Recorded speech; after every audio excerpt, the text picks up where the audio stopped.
안녕하십니까, 박계비입니다. 이번 동영상에서는 선형대수학에 대해서 개략적인 설명을 추가적으로 드리겠습니다. 선형대수학은 벡터와 행렬이라는 대상들을 가지고 계산합니다. 그래서 기본적으로 벡터와 행렬이 뭔지를 알아야 되는데 이 동영상에서 그걸 설명드리겠습니다.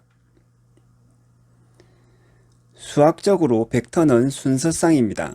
숫자들을 한 줄로 늘어놓은 거죠. 이런 것이 벡터입니다.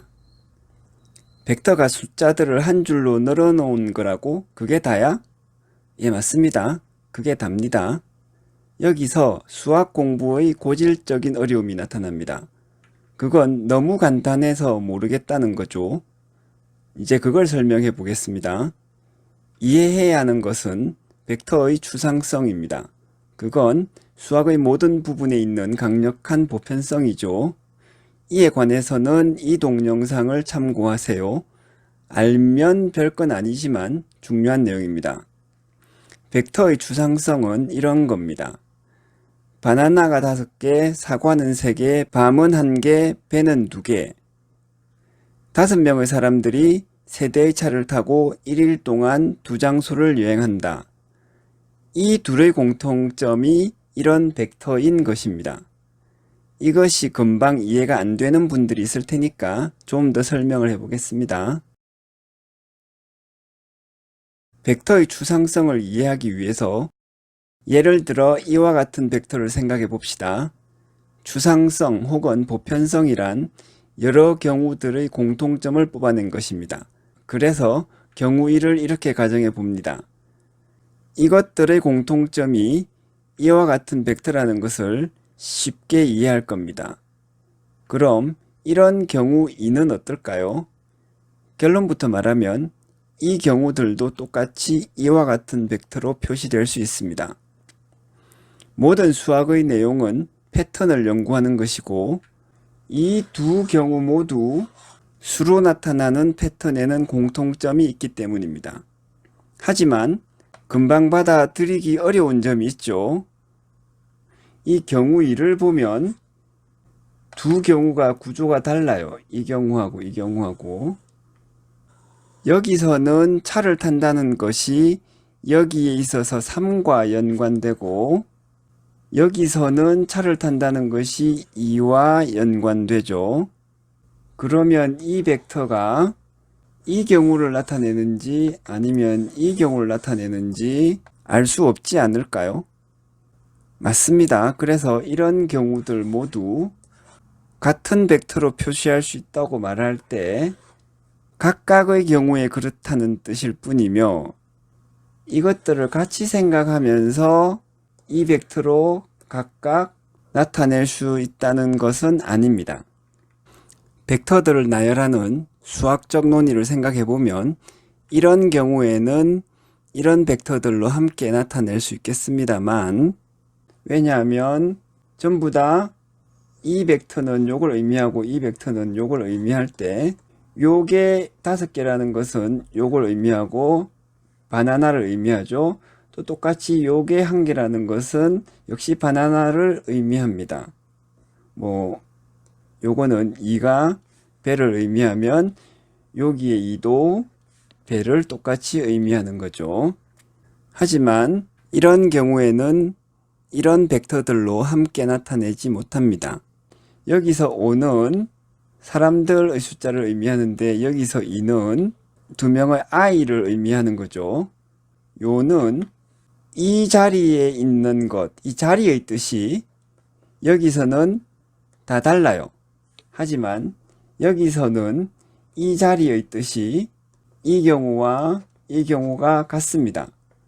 이렇게 같아야지 수학적으로 같이 쓸 수 있는 것이고 이렇게 서로 자리의 의미가 다르면 수학적으로 같이 쓸 수 없습니다.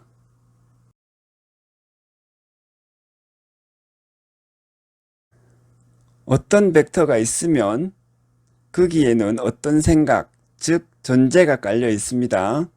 이 생각을 이해해야 벡터와 행렬로 계산을 할 때 자신이 무슨 계산을 하는지 알 수 있어요. 가장 기본적인 전제는 이것이 어떤 것을 추상화한 내용이라는 것입니다. 예를 들어 이런 경우에서 어떤 수학적 패턴을 읽어낸 것입니다. 이 과정은 벡터에서 각 성분의 의미를 정하는 겁니다. 그리고는 벡터에 대해서 연산을 합니다. 이런 다른 벡터들과 다 합한다든지 뭐뭐 하는 등의 연산을 하는 거죠. 그리고는 그 결과를 현실에 적용합니다. 이런 결과가 도출되는 겁니다. 그래서 이런 방식으로 활용합니다. 여행사가 서비스망을 구축한다든지 뭐 그런데 말이죠. 이 전체가 벡터라는 것을 계산해서 쓰는 과정인데 여기서 수학적인 사고만 떼서 생각해 봅시다. 즉 벡터를 어디에 응용하는지는 상관하지 않고 벡터에 대한 수학적 계산만 하는 겁니다. 이때도 수학적 전제가 있는데 그건 각 성분의 의미가 그게 뭔지는 몰라도 고정적으로 정해져 있다는 겁니다. 예를 들어 이 벡터에서 6의 의미가 차량의 대수가 아니라 다른 것이 되면 안 되는 거죠. 모든 벡터에서 각 숫자가 나타내는 의미가 같아야 하는 겁니다. 그게 뭔지 잘 모르더라도 말이죠. 이만큼이 수학의 범위이고 이만큼은 과학의 범위입니다. 이건 행렬도 마찬가지입니다. 이제 벡터와 행렬의 연산에 대해서 생각해 봅시다. 수학은 대상과 연산으로 구성된다고 말씀드렸죠. 그래서 이와 같이 벡터들의 연산을 생각해 볼 수 있습니다. 즉, 두 개의 벡터가 어떻게 연산, 즉 계산되어서 어떤 값이 나온다는 겁니다. 여기서 이것은 무언지 모르는 어떤 연산이라는 뜻입니다. 이제 이 연산, 즉 함수를 어떤 식으로 정하는 것이 수학자들이 하는 일입니다. 이때 생각하는 것은 단순합니다. 각 벡터가 의미하는 것이 있을 텐데 그러면 이 계산된 값이 의미하는 것도 있을 거 아닙니까? 그게 어떤 값이냐 했을 때 이게 쓸모 있는 값이어야 하는 겁니다. 그런 계산이 되도록 이 연산을 만드는 겁니다. 행렬에 대해서도 마찬가지입니다. 어쨌든 이런 쓸모 있는 연산들이 벡터의 내적, 외적, 행렬의 합과 곱 등의 연산입니다.